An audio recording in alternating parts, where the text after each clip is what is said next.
Hello guys, युगाज ब्लॉगमध्ये तुमचे स्वागत आहे. तर आज आपण जात आहोत. कुठे जातो बेटा? ऋतूच्या गावाला. ऋतू म्हणजे माझी फ्रेंड आहे, तिचा मुलगा. तर आम्ही माझ्या फ्रेंडच्या गावाला जात आहोत, खेडला. तर आता निघालो आहे आणि भूक लागली आहे म्हणून आम्ही इथे थांबलो आहे नाश्ता करायला. श्रीयान, काय ऑर्डर केलीस? हां, चिकन बर्गर.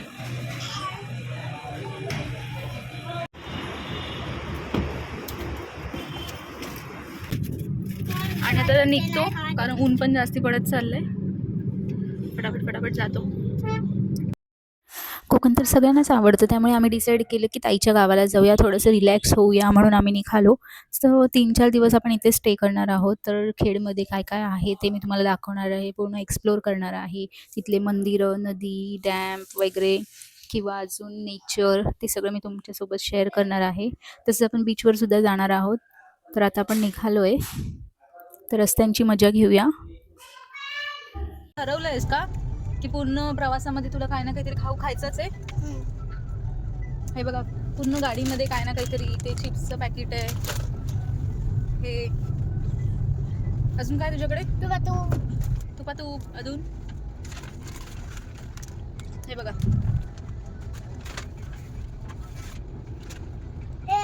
हे मी आता खाल्लं.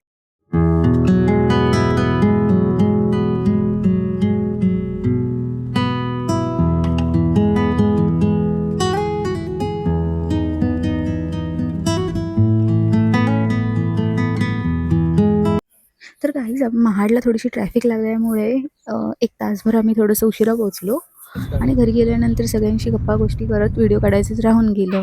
आईने छान असा कोरा चहा बनवला होता, त्यात लिंबू पिळून मस्त पिऊन घेतला आणि एकदम छान सगळा थकवाच निघून गेला. त्याच्यानंतर लगेच पडगीमध्ये गेली आणि तिकडं वांगे तोडले.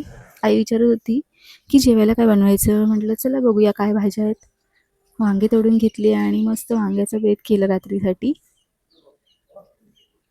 किती छान वांगी आहेत बघा, छोटे छोटे. कोकणातली ही लाल माती आहे ना, ती खूपच मस्त आहे. काहीही लावलं तरी लगेच उगतं त्याच्यामध्ये. आणि इथे ताईने लगेच जेवणाचा बेत करायला घेतला आमच्यासाठी. हे आई आहेत ताईंच्या.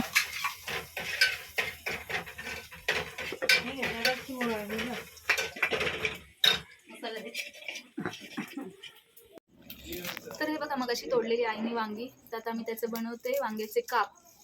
तर बघा, ताई बनवते ते, खूप चव लागते. तशी आपल्या घरातली झाडांवरती आलेल्या भाज्या तुम्ही ट्राय केल्या असतीलच, मस्त लागतात ना. आणि मी ते लसूण साफ करते आणि श्रियान बघा काय करतोय. श्रियान काय करतोय? लसूण साफ करते. श्रियान पण हेल्प करतोय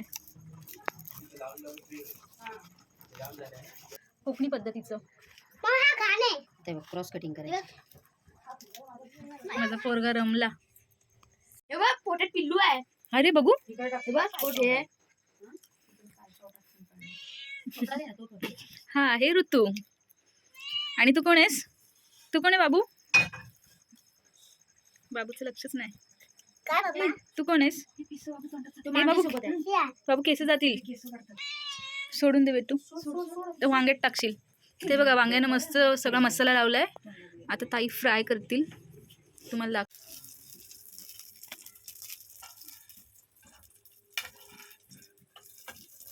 आणि हे बघा, वांग आणि भाकरी. तू भाकरी नाही खाते पिल्लू, फक्त वांग खातोय. कसं झालंय? भारी.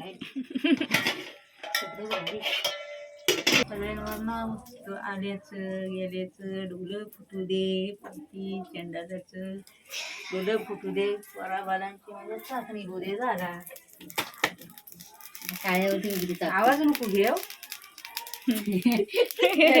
हे आवाज तर मिळून पाहिजे की नाही. किती नजर लागली बघा ऋतू. बघू.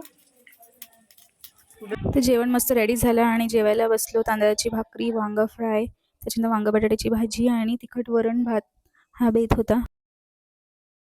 त्यानंतर मस्त जेवलो आणि आईंनी गरमागरम आळूवडी फ्राय केली होती, ती पण खाल्ली. आणि रात्री जेवण झाल्यानंतर बाहेर बसलो होतो अंगणामध्ये आणि सावडीवरच्या गप्पा मारत बसलो. मी मस्त ऐकत होते आणि त्याच्यानंतर खूप थंडी पडली होती, त्यामुळे आतही गेलो नाही आणि गप्पाच मारत बसलो. चावडीवरच्या गप्पा संपल्यानंतर रात्री महालक्ष्मी मंदिराच्या इथे स्पर्धा होत्या, त्यामुळे आम्ही तिकडे गेलो रात्री बघायला. हे बघा असे सगळे गावचे लोक बघत होते आणि आम्ही पण बघत होतो. इकडे बटाटा शर्यत, गोणी उड्या आणि अजून बरेच काही गेम चालू, चमचागोटी. सगळे अख्खं गाव ते बघायला आले होते. तर अशा प्रकारे हे सगळं बघण्यातच बरीच रात्र झाली होती आणि त्याच्यानंतर मग आम्ही घरी गेलो, झोपलो. तर आजचा व्लॉग इथेच थांबूया. Bye bye.